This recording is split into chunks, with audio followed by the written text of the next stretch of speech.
तो गाइज ये हमारी जावास्क्रिप्ट की फिफ्थ वीडियो और इस वीडियो में हम देखेंगे कि फंक्शंस क्या होते हैं। बहुत इंपॉर्टेंट हमारा टॉपिक है ये। और यहाँ पर कितने टाइप्स के फंक्शन होते हैं, किस तरीके से इसकी डेफिनेशन क्या होती है, सब देखने वाले हैं। ठीक है, तो जस्ट मैं यहाँ पर चलता हूँ। देखो यहाँ पर चलता हूँ। ठीक है, फंक्शन की डेफिनेशन तो आपको यहाँ पर मिल जाएगी। फंक्शन होता क्या? In JavaScript function is a usable block of code that performs specific task. Function होता है क्या? एक कोड होता है, एक ब्लॉक होता है। ठीक है, लाइक इस तरीके से एक ब्लॉक हो गया जिसे आप रीयूज कर सकते हो। ठीक है, और कुछ ना कुछ टास्क परफॉर्म करता है। उसके अंदर हम देते हैं series of statement can accept in input parameter process them, जिसके अंदर कुछ स्टेटमेंट होते हैं। ठीक है, और बस यही होता है। ठीक है, बाकी इसके अंदर हम डिक्लेयर करते हैं। ठीक है, देखो डिक्लेयर करने के लिए हम यूज़ क्या करते हैं? फंक्शन कीवर्ड का यूज़ करते हैं। ठीक है, और उसके बाद नाम रख लेते हैं इसका list parameter, enclose, parenthesis. Parenthesis होते हैं इसके अंदर, जो कि यहाँ पर दे सकते हो कर्ली ब्रैकेट्स, ये पैरेंथेसिस हो गए। और यहाँ पर कर्ली ब्रैकेट से इसे हम क्लोज करते हैं। ये यहाँ से स्टार्ट हो जाएगा। ये एक फंक्शन है। ठीक है, यहाँ पर देख सकते हो ये एक बेसिकली फंक्शन है यहाँ से यहाँ तक। ठीक है, ये इसकी बॉडी हो गई। तो जैसे एग्जांपल करते हैं फंक्शन कितने टाइप के होते हैं। एक नॉर्मल फंक्शन देखेंगे पहले हम। ये पीडीएफ में आपको डिस्क्रिप्शन में दूंगा, वहां से आप इसे ले लेना। ठीक है, इसके डेफिनेशंस क्या है और सारी चीज़ों को आप पढ़ लेना। ठीक है, तो जस्ट यहाँ पर चलते हैं। अब देखो मैं पहला यहाँ पर बना लेता हूँ फंक्शन नाम से, फंक्शन डॉट जेएस। ठीक है, तो फंक्शंस यहाँ पर आप जस्ट इतना कर दोगे फंक्शन, तो आपको इसका स्टेटमेंट मिल जाएगा। ठीक है, यहाँ पर पैरामीटर नहीं देंगे हम इसमें, पहले हम एक नॉर्मल फंक्शन बनाएंगे। ये क्या हो गया? फंक्शन हो गया। इसका नाम चेंज कर देंगे, नाम की जगह आप कुछ भी रख सकते हो। चाहिए मैं रख देता हूँ टेस्ट नाम से। ठीक है, मैंने टेस्ट नाम से एक फंक्शन बना दिया। CLG कर दूंगा मैं इसको, और इसके अंदर मैं लिख दूंगा हेलो हेलो फंक्शन। ठीक है, सिंपल इतना करना और ये हमारा एक फंक्शन बन चुका है। देखो यहाँ पर हमने इसे डिक्लेयर भी कर दिया, बॉडी भी इसकी बना दी। इतनी यहाँ से लेके यहाँ तक इसकी बॉडी करती कहलाती है। ठीक है, फंक्शन को डिक्लेरेशन ये कहलाता है, फंक्शन को डिक्लेयर करना। ठीक है, बाकी इसकी बॉडी ये कहलाती है। ठीक है, सो अब इसे आपको कॉल करना पड़ेगा, तब ये आपका वर्क करेगा। अगर मैं इसे ऐसे ही रन कर दूं तो कुछ भी आपका आउटपुट नहीं आएगा। यहाँ पर देखोगे कुछ भी नहीं आएगा। जैसे ही आप इसे कॉल करोगे, सो मैं यहाँ पर कॉल कर देता हूँ इसे। जैसे आपको कॉल करने के लिए यूज़ करना टेस्ट, और इस तरीके से। ठीक है, ये हमने कॉल कर दिया। इसको मैं अब रन करूंगा, अब हमारा आउटपुट आएगा। देखो हेलो फंक्शन।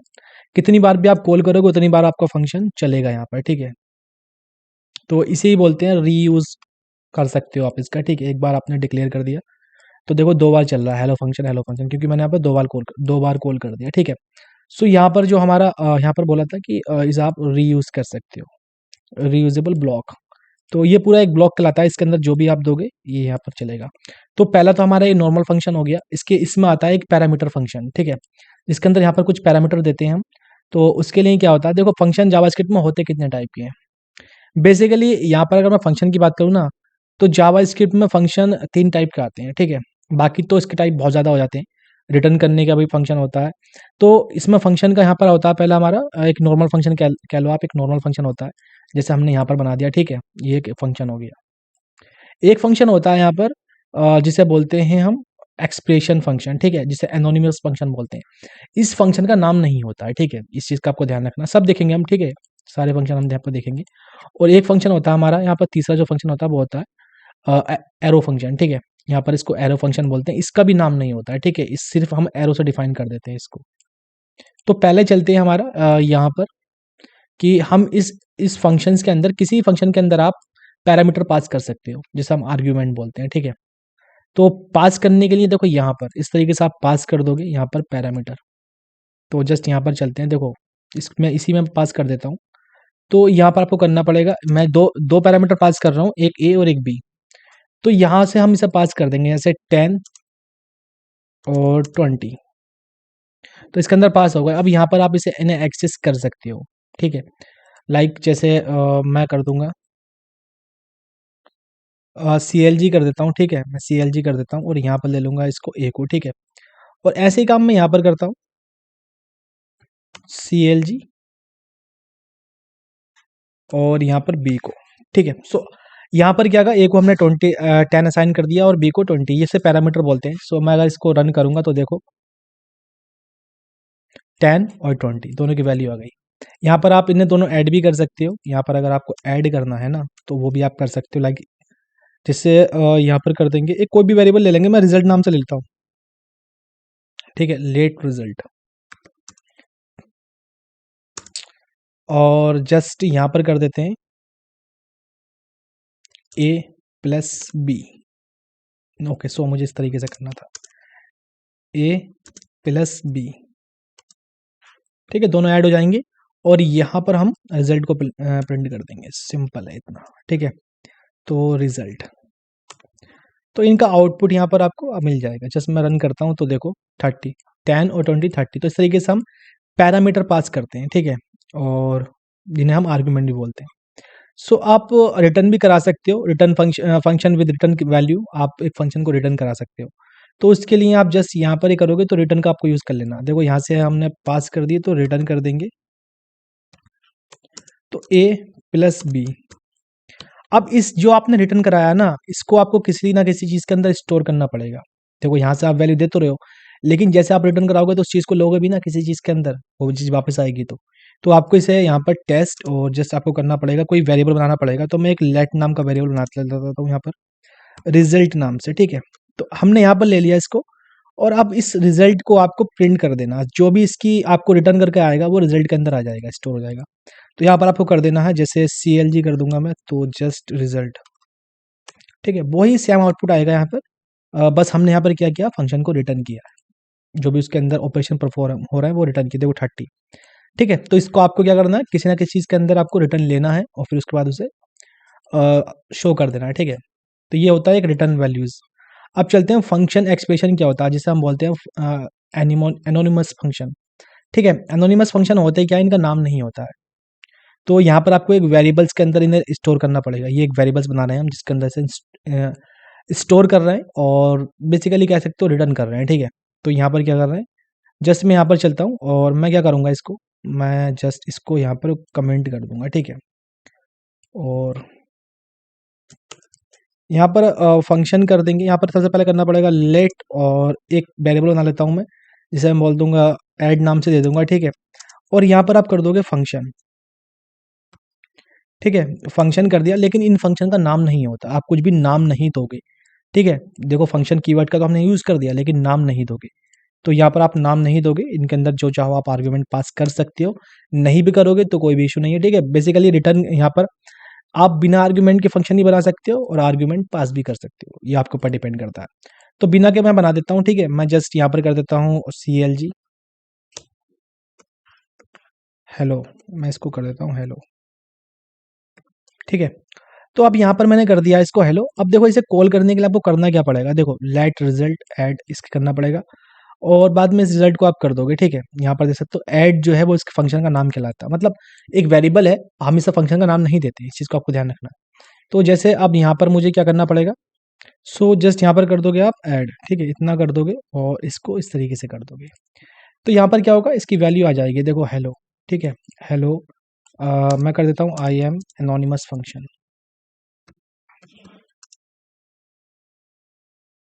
फंक्शन जस्ट इतना कर देंगे तो ये एक एनोनिमस फंक्शन बन चुका है। ठीक है, हेलो आई एम एक एनोनिमस फंक्शन। आप इसे रिटर्न भी करा सकते हो किसी वैल्यू को।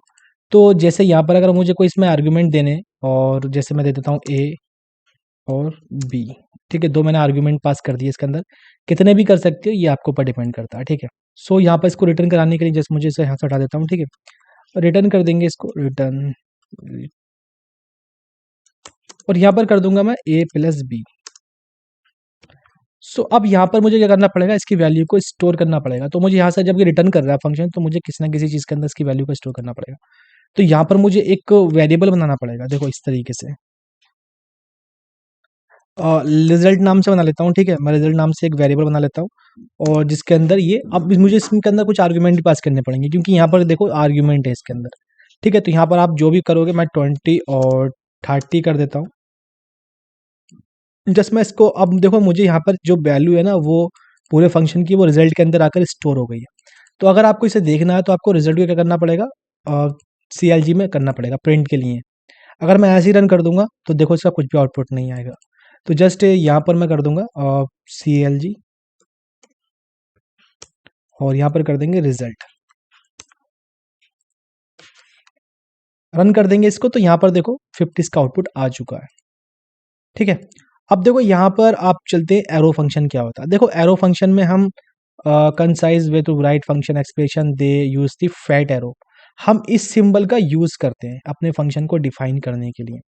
ठीक है, देखो यहाँ पर कर रहा है, यहाँ पर हमारा हमने वेरिएबल लिया और यहाँ पर हम एक एरो का यूज कर रहे हैं। इस फंक्शन में हम फंक्शन भी नहीं लिखते, कीवर्ड भी नहीं लिखते। ठीक है, सो यहाँ पर चलते हैं। देखो मैं यहाँ पर एरो फंक्शन करता हूँ, मैं इसको कमेंट कर दूंगा।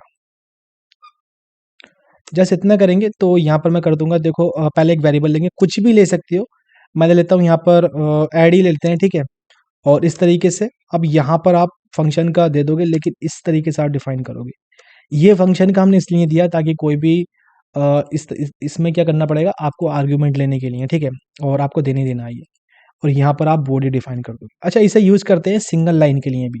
आप सिंगल लाइन में अपना पूरा एक फंक्शन क्रिएट कर सकते हो। तो ठीक है, यहाँ पर कर दिया, ये एक हमारा एरो फंक्शन हो गया। CLG कर दिया मैंने। और ये चीज़ इंटरव्यू में बहुत पूछते हैं कि एरो फंक्शन होता क्या है, कैसे काम करता है और किस तरीके से उसे डिक्लेयर करते हैं। तो इस चीज़ को आपको देख लेना, hello I am arrow function. ठीक है, तो ये चीज़ आपको ध्यान से इस चीज़ को देखना है कि यहाँ पर हमने क्या किया, सिर्फ एक एरो का यूज़ करते हैं। यहाँ पर देख सकते हो एक एरो का यूज़ किया हमने सिर्फ। ठीक है, और यहाँ पर अब देखो हमने यहाँ पर इसे रिटर्न नहीं कराया, तो कुछ भी हमें लेने की ज़रूरत नहीं है, डायरेक्ट हम इसे कॉल कर देंगे। ऐड नाम से एक कॉल कर दिया। ठीक है, जस्ट मैं इसको रन कर देता हूँ। देखो hello I am arrow function, पूरी पावर जो होती है फंक्शन की वो वेरिएबल्स के अंदर आकर स्टोर हो जाती है। ठीक है, इस चीज़ को आपको ध्यान रखना। ठीक है, तो यहाँ पर मैं कुछ इसके अंदर आर्गुमेंट पास करता हूँ ताकि आपको पता चला आर्गुमेंट कैसे पास करते हैं। ठीक है, यहाँ पर मैंने पास कर दिया, सो मुझे यहाँ पर ही पास करने पड़ेंगे।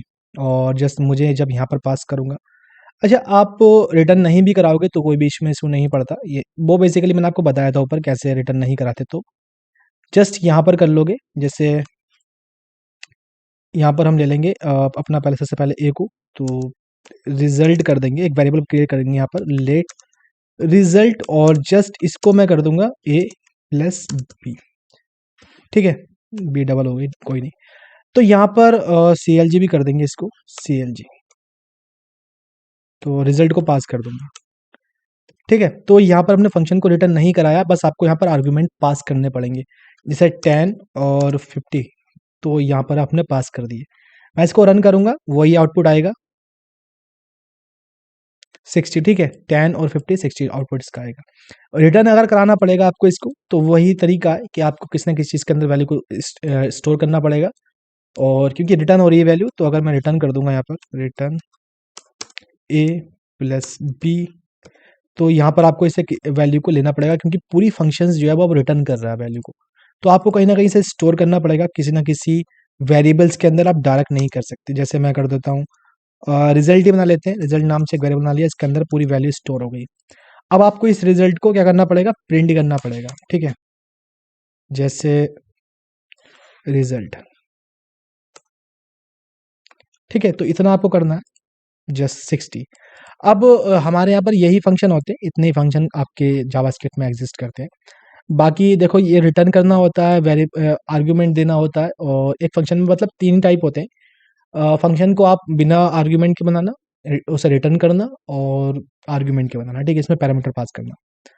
सो यहाँ पर हमने सारे देख लिए फंक्शन। हमारा जो एनोनिमस फंक्शन क्या होता है, एरो फंक्शन क्या होता है, नॉर्मल फंक्शन क्या होता है। सो अब देखो यहाँ पर ना, मैंने आपको वेरिएबल्स जब पढ़ाए थे तो मैंने बताया था कि उसमें स्कोप होती है हर एक वेरिएबल्स की, वो क्या होती है वो देखने वाले हैं। मैं इन सबको यहाँ से हटा दूंगा। ठीक है, मैं एरो फंक्शन को हटा दूंगा यहाँ से, और मैं क्या करूंगा, मैं इस वाले आई थिंक इस वाले फंक्शन को इस तरीके से कर दूंगा। ठीक है, जस्ट, और एक नॉर्मल फंक्शन बनाऊंगा, इसको बैठा दूंगा। स्कोप क्या होती है वो आपको समझाऊंगा। सो जस्ट यहाँ पर चलते हैं। ठीक है, मैं यहाँ पर आपको ले चलता हूँ। देखो जावास्क्रिप्ट में एक होती है हमारी लोकल स्कोप। ठीक है, जिसे हम बोलते हैं फंक्शन स्कोप, किसी भी वेरिएबल्स की, और इसे बोलते हैं हम फंक्शन स्कोप। ठीक है, तो और एक होती है ग्लोबल स्कोप। तो फंक्शन स्कोप या लोकल स्कोप होती क्या, मान लो मैंने एक फंक्शन क्रिएट कर लिया यहाँ पर। ठीक है, और मैं इसके अंदर कुछ पास नहीं कर रहा। ठीक है, मैं जस्ट इसे ऐड नाम से एक फंक्शन बना लेता हूँ। मैं कुछ भी इसके अंदर पास नहीं कर रहा हूँ, और जस्ट यहाँ पर कर देता हूँ मैं एक वेरिएबल क्रिएट करता हूँ लेट ए नाम से। ठीक है, इसे 10 असाइन कर देता हूँ। तो क्या इस वेरिएबल को मैं फंक्शन के बाहर यूज कर सकता हूँ, नहीं कर पाऊंगा। ठीक है, यही कहलाती है इस फंक्शन की स्कोप। इस फंक्शन की जो स्कोप है ना, वो इस कर्ली ब्रैकेट से लेके इस कर्ली ब्रैकेट तक है। आप इस फंक्शन के अंदर कहीं पर भी यूज कर सकते हो, लेकिन इसे आप फंक्शन के बाहर यूज नहीं कर सकते। अगर मैं इसे बाहर यूज करने की कोशिश करूंगा, CLG कर देता हूँ, ठीक है, और मैं कर दूंगा यहाँ पर ए। पहले मैं इसे कॉल भी कर लेता हूँ फंक्शन को, तो यहाँ पर मुझे कहेगा कि ऐसा कुछ भी नहीं है। देखो यहाँ पर मैं कॉल कर लेता हूँ ऐड नाम से फंक्शन को, ठीक है। जस्ट मैं इसको रन करूंगा तो क्या मैं इसको कॉल कर पाऊंगा? नहीं, ए इज नॉट डिफाइंड, ठीक है। यही होती है स्कोप, कि इस स्कोप की यहाँ से आता है, इसे बोलते हैं हम लोकल या फंक्शन स्कोप। अगर मैंने यहाँ पर एक्स डिफाइन कर दिया लेट फंक्शन के बाहर, ठीक है, एक्स जस्ट एक्स इक्वल 20 कर देता हूँ उसको, ठीक है। ये हो गई ग्लोबल ग्लोबल वेरिएबल, ये हमारा ग्लोबल वेरिएबल हो गया, और ये हो गया हमारा लोकल वेरिएबल, लोकल वेरिएबल। ये इंटरव्यू में क्वेश्चन बहुत ज्यादा आते हैं, आपको कुछ दे दिया जाएगा कि ये हमारा इस तरीके से वैल्यूज होती हैं, इस तरीके से कर देते हैं वो, ठीक है। और फिर पूछते हैं कि यहाँ पर कौन सा आउटपुट कहाँ पर आएगा, ठीक है। इस तरीके से होगा CLG, और यहाँ पर x दे देंगे। अब वो पूछेंगे कि आउटपुट कौन सा आएगा। तो देखो यहाँ पर ना मैं इस तरीके से कर देता हूँ, ठीक है, आई थिंक आपको सही से दिख रहा होगा। यहाँ पर ना ये वाला जो हमारा x है, मैं इसको x कर देता हूँ, ठीक है। यहाँ पर ये वाला x आएगा। इस x को आप कहीं पर भी यूज कर सकते हो, फंक्शन के अंदर भी यूज कर सकते हो, फंक्शन के बाहर भी यूज कर सकते हो। लेकिन अगर यहाँ पर भी x है और यहाँ पर भी x है ना, तो जो प्रायोरिटी मिलती है ना, वो फंक्शन वाले के अंदर जो होता है उसके वेरिएबल्स को मिलती है। लोकल वेरिएबल्स को ज्यादा प्रायोरिटी होती है, ग्लोबल वेरिएबल्स को कम प्रायोरिटी है फंक्शन के अंदर, अगर वो पहले दोनों ही सेम है तो। ठीक है, मैं यहाँ पर रन करूंगा, देखो यहाँ पर तो आएगा ना, सबसे पहले आएगा हमारा 10, बाद में आएगा 20। देखो यहाँ पर देखना 10 और 20, क्योंकि यहाँ पर क्या है ना, जो प्रायोरिटी मिलेगी वो इसे ज्यादा मिलेगी इस वाले वेरिएबल्स को, क्योंकि ये एक लोकल वेरिएबल है, उसका अपना वेरिएबल है फंक्शन का। तो ये क्वेश्चन बहुत पूछे जाते हैं इंटरव्यू पर, बहुत पूछता है इसे, ठीक है। आपको इस तरीके दे दिया, पेपर में भी आपको मिलेगा ये जब आप एग्जाम देने जाओगे तो। एंड इस वेरिएबल्स को आप कहीं पर भी यूज कर सकते हो। देखो मैं यहाँ से एक्स हटा दूंगा ना, तो आप इसे मैं कर दूंगा लेट, मैं कुछ नहीं कर रहा, ठीक है। अब देखो यहाँ पर क्या आएगा 10 20 20, क्योंकि ये वेरिएबल है, ग्लोबल वेरिएबल है, आप इसे फंक्शन के अंदर भी यूज कर सकते हो, बाहर भी यूज कर सकते हो, इसमें कोई इशू नहीं पड़ता। देखो 20 20, और जो यहाँ पर होता है ना, जो आप फंक्शन के अंदर डिक्लेयर करते हो, उस वेरिएबल्स को आप फंक्शन के बाहर यूज नहीं कर सकते, क्योंकि वो एक लोकल वेरिएबल होता है। तो ये चीज होता है ग्लोबल और लोकल, ठीक है। ये क्वेश्चन आपको पूछा जाएगा इंटरव्यू, 100% पूछेगा, ठीक है। इस चीज को आपको ध्यान रखना। कुछ और तरह से भी आपको क्वेश्चन दे सकता है, लाइक कुछ वेरिएबल दे सकता है जिन्हें यहाँ पर वो कर सकता है, लेकिन इसी तरह का पैटर्न का क्वेश्चन होगा, तो इस चीज को आपको ध्यान में रखना। ये इंटरव्यूअर क्वेश्चन बहुत ज्यादा पूछता है। अच्छा, मैं आपको एक क्वेश्चन देता हूँ, उस चीज का आउटपुट मुझे आप कमेंट में बताना। मान लो मैंने यहाँ पर ए दे दिया, ठीक है, और यहाँ पर मैं लेट बी दे देता हूँ, और इसको मैं कर देता हूँ 30, और यहाँ पर दे देता हूँ मैं लेट ए इक्वल 10, ठीक है, लेट बी इक्वल 50, और जस्ट इसको मैं हटा देता हूँ, मैं इसको कर दूंगा ए एंड CLG, इसको कर दूंगा मैं बी, ठीक है। इसको कर दूंगा ए, और इसको मैं कर दूंगा बी। अब मुझे आप बताओ इसका आउटपुट और इसका आउटपुट, इनका आउटपुट आएगा कैसे, ठीक है, क्या सीरीज होगी और क्या आउटपुट इसका आएगा, ठीक है। और नेक्स्ट वीडियो में आपको बता ही दूंगा कि इसका आउटपुट क्या आएगा, लेकिन आप मुझे कमेंट करके बताओ कि इसका आउटपुट क्या होगा, जब हम इसे रन करेंगे तो इसका आउटपुट क्या होगा। सो गाइस, इस वीडियो में इतना ही, और नेक्स्ट वीडियो में देखेंगे कि एरे क्या होता है, ठीक है। तो मिलते हैं नेक्स्ट वीडियो में। Thanks watching guys.